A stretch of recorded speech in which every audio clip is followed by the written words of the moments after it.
স্বর্ণের, আর একটা রাখবে রূপার। আর স্বর্ণের চেয়ারের মধ্যে আমি মালিক ইবনে কাব বসবো, আর রূপার চেয়ারের মধ্যে তুমি আবু জেহেল বসবা। আমি মুহাম্মদকে 3টে কোশ্চেন করব, যদি 3টে কোশ্চেনের জবাব দিতে পারে, কিন্তু কোনোদিনও তো পারবে না, শুধু অপমান হবে।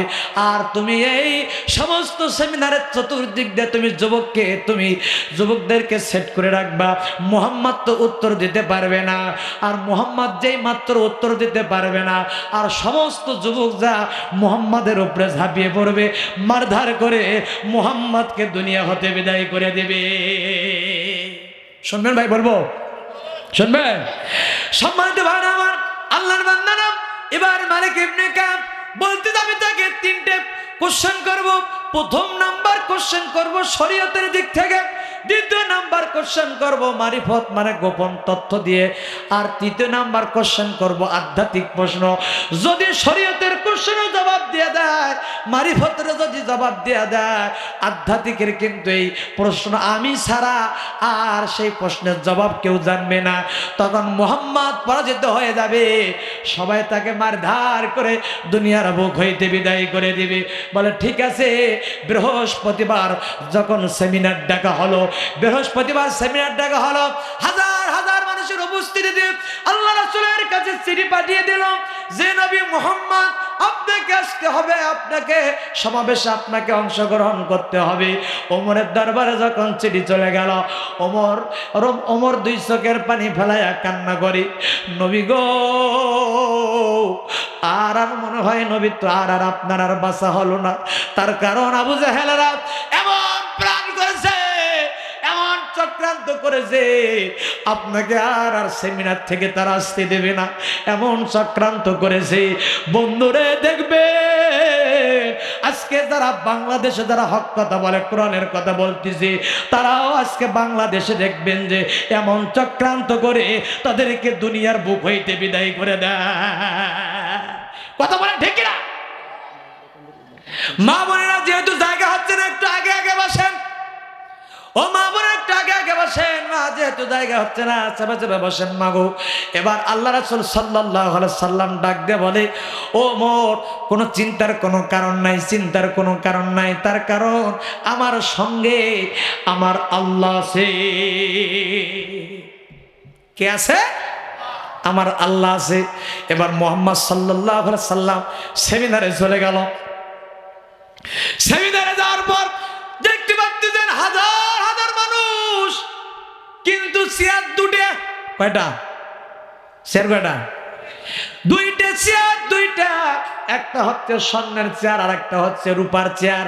কিন্তু স্বর্ণের চেয়ার আর রূপার চেয়ার, একটাতে মালিক ইবনে কাব বসা, আরেকটাতে আবু জেহেল বসা।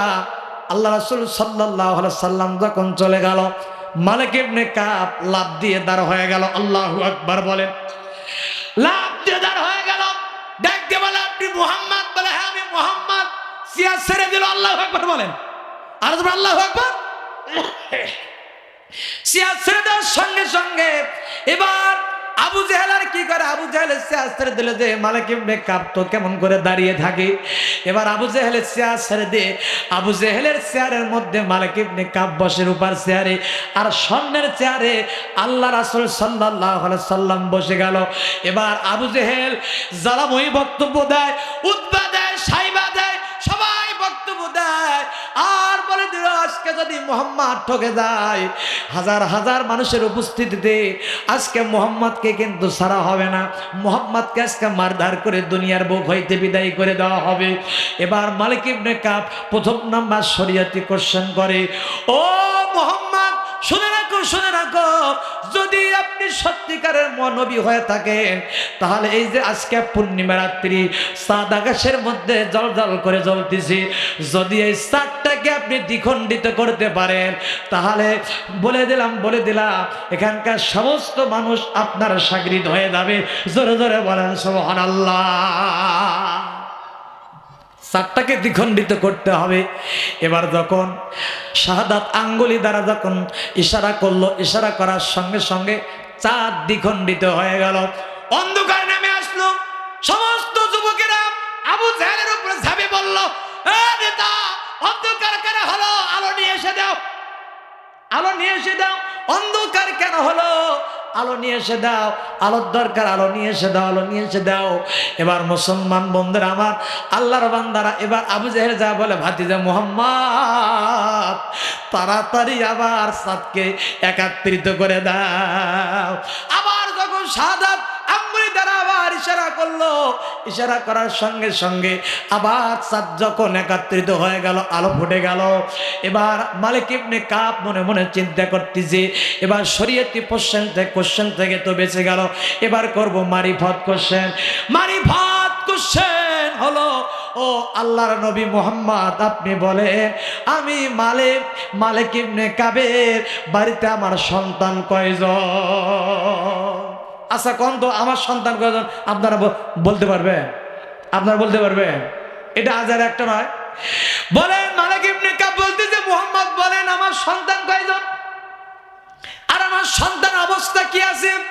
আর 3 নাম্বার কোশ্চেন, ও আর 3 নাম্বার কোশ্চেন, মুহাম্মদ বলেন আমি যখন বাড়ি থেকে এই সেমিনারে আসি, আমার কানে কানে স্ত্রী আমাকে কি বলিয়ে দিছে, যদি তুমি বলতে পারো।